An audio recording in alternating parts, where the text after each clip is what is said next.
Last night I took a bath and went to bed with wet hair. I did put some gel in it and plopped it in a microfiber towel for a little while, but then I put my wet hair up in a top knot. Let's see what I have to work with, given that. All right. Actually, we can work with that. I think some of what kind of comes across as greasy might just be the gel cast. So I'm just going to give it a once over. What am I going to do? Do I want to put water on it? Actually, before I go with water, let's just see what happens if I take it out a little bit. So not combing through the strands because I don't want to eradicate that wave. I just want to soften the curl cast that the gel gave me overnight. So I'm just doing that all over. And that seems to be working pretty well. I have some new layers in here, so I never quite know what I'm gonna get in this area. Although, for the most part, I don't mind the pattern. It's a little intense right there, so I may just go have another cup of coffee and see how this settles down before I decide what to do with it. It could just be as simple as re-wetting this, and which is actually probably what I should do. Just give that a re-wet and help it to settle. But going to bed with wet hair with Monty doesn't have to be a disaster. Usually it's just a simple refresh, either waking up with a little comb action like this, or just re-wetting and a scrunching or plopping. It feels pretty soft. I'm actually pretty psyched how that came out. So it's not gonna require a ton of work. Let's see what happens when I re-wet this. And this, I want to point out, this is from having my hair up in a top knot, so that's the scrunchie there.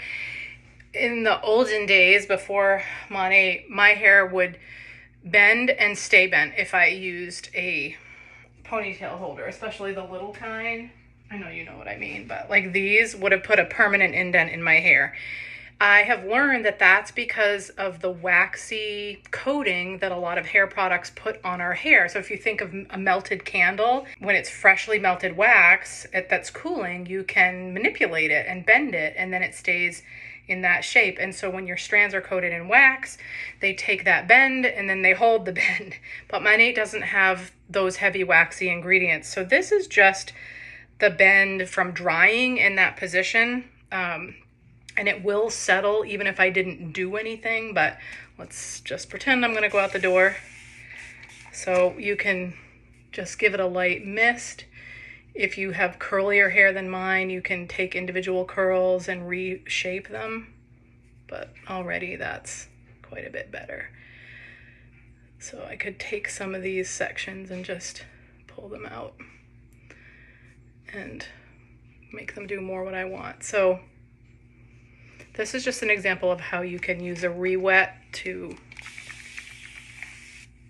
wake up sleepy hair.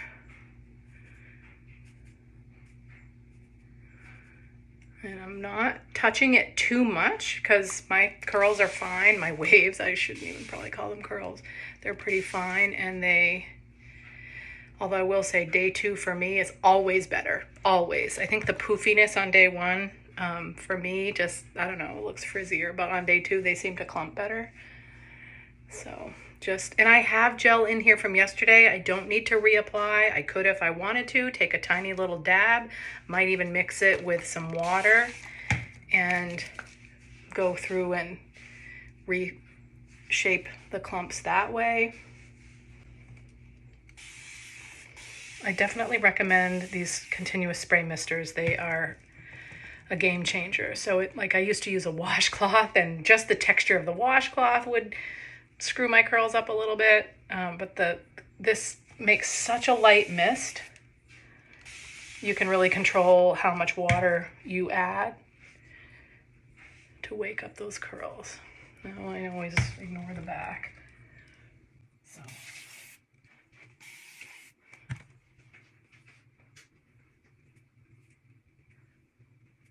Oh.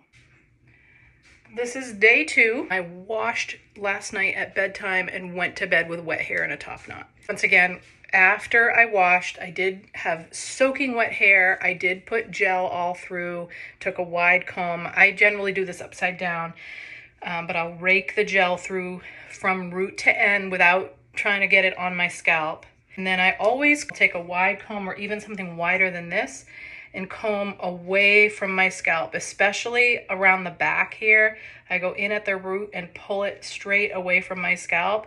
And as I get toward the end, I give it a little shake, which can help the curl find its pattern. And then while I'm still upside down, I will take a microfiber towel like this, and I'll hold the bowl and kind of scoop up my hair so that it's all piled right here and plop it. I don't know why they call it that, but that's what they call it, plopping your curls. I'll do that for 10 or 20 minutes, and then usually I'll diffuse it. But last night I was like, I'm just gonna see if I can throw it up at a top knot and have it do anything in the morning. And I would say this is pretty reasonable hanging around the house on a rainy day hair.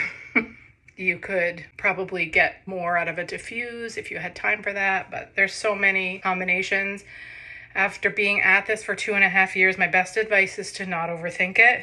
Just try a few things at a time. If you change everything, it's hard to know what thing you changed works. I think any kind of a styler that helps the curl hold their shape is a really good thing to start with. And then also just trying a couple basic techniques and then going from there.